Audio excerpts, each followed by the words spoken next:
I had no idea what I signed up for.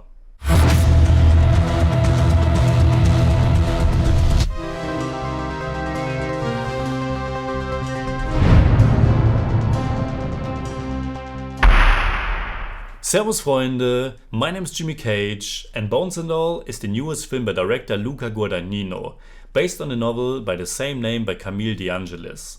It stars Taylor Russell and Timothée Chalamet as Maren and Lee, a young romantic couple in what can be described best as a coming-of-age, romantic, cannibal road movie. I think it certainly belongs in this year's lineup of really good and fascinating horror movies. Something just very fresh, very intense. Something sweet, something brutal.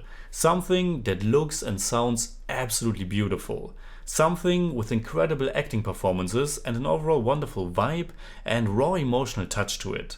It tells the story of Maren, a young woman who needs to learn to come to terms with her peculiar condition of having these cannibalistic urges.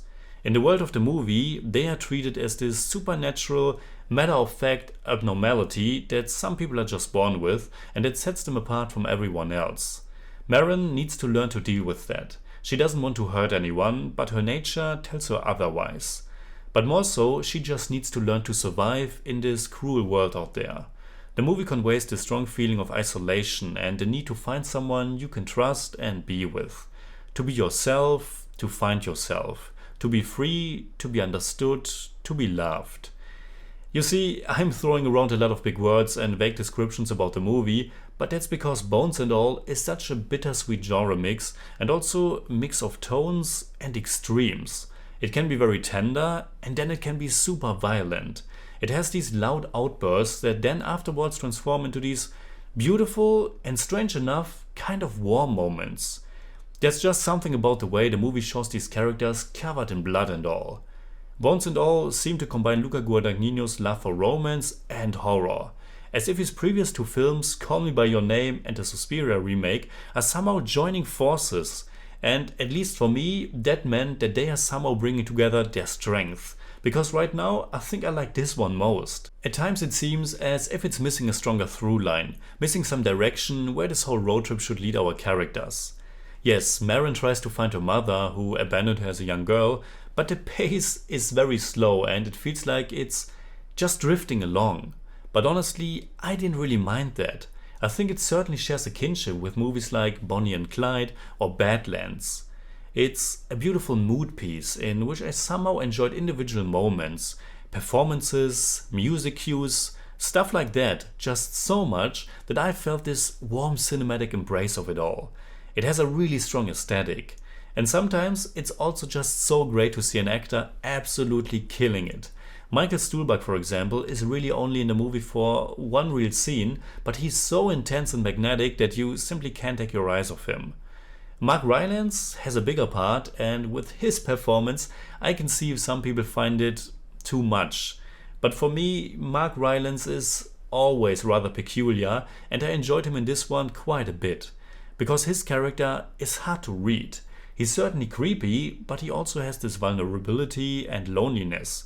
And you can't be sure how much he simply wants to help or how much he wants to control and possess. Taylor Russell, who was also wonderful in Waves, carries the movies on her shoulders.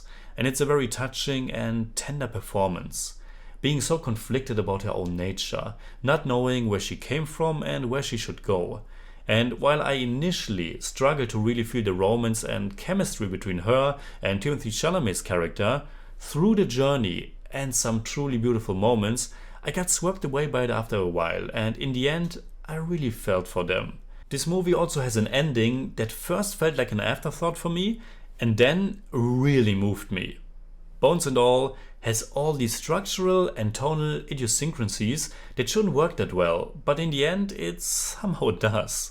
It's a really bittersweet and powerful indie, arthouse, horror romance, and I think that's wonderful.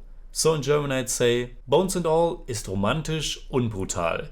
Ein zärtlicher und ebenso intensiver Genre-Mix über zwei verlorene Seelen, die sich finden und alles füreinander geben. I give Bones and All 8 out of 10. It's more like 7.7, but I don't do that. All I think is that I love you.